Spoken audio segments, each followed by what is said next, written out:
It's that time of year again. Property tax bills are going out to Deschutes County property owners. I'm Steve Coffey. Running the bills through the postage meter is Deschutes County Assessor Scott Langton. It's actually a fiscal year. It's 2009 to 2010, starting actually July 1st, which has already gone by us, but we mail in October.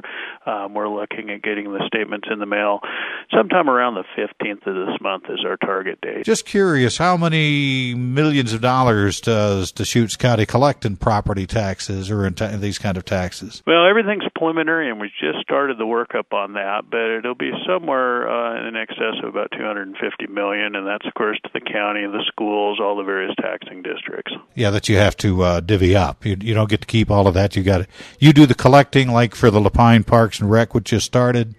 You'll do the collecting, but that you'll give them their cut. Yeah, well, actually, they don't even let me play with the money. I'm the county assessor, so I'm the one responsible for valuation and tax calculations and all that. But when it actually comes to collecting the money, that's Marty Wynn, who's Deschutes County tax collector. Apparently, some people are going to be seeing their taxes go up, even though their market value of their property has gone down because of the recession. Some people might find that a bit disconcerting and confusing. So what's the story on this? Yeah, I think that will be probably one of the biggest, probably the number one question that we're going to be asked is, why did my taxes go up when the market value of my property went down? And we understand that the markets are depreciating. You'll see on a typical tax bill that the market value that we had last year, it's going to be significantly less this year.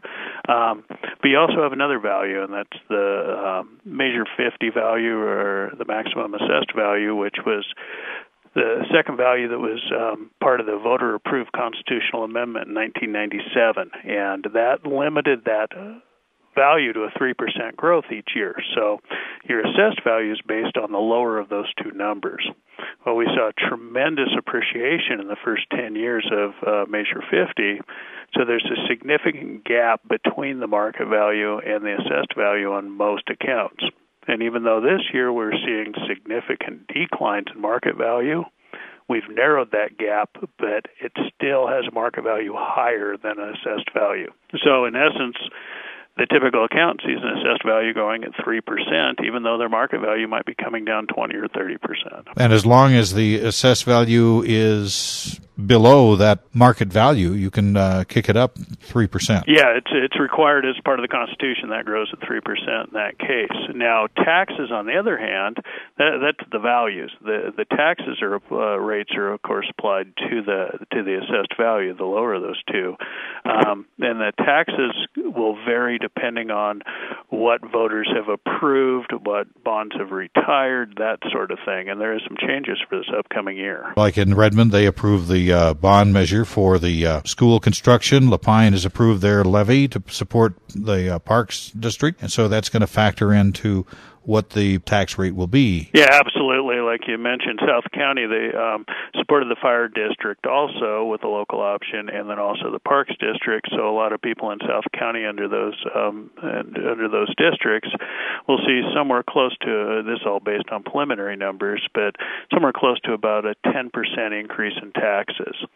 Now the folks in the Redmond School District, because of the new bond and a restructuring of their 2004 bond, the net increase there is going to be somewhere between 12 and 15% on the typical property. How long do people have to pay their taxes after they get their bill? The due date is November 15th, with some options as far as you can pay it in full and get a 3% discount. You can pay it in thirds.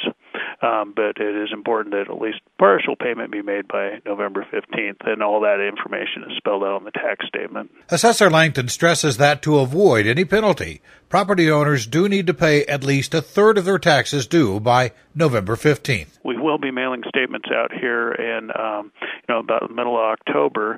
I really encourage folks to take a look at the statement when they get that, and if they have any questions, concerns, want to be walked through how Oregon property taxes affects their individual property, by all means, please feel free to stop in or give us a call. Scott Langton is Deschutes County Assessor. I'm Steve Coffey. Take 5 is a presentation of 1110 KBND Radio News. Depend on us.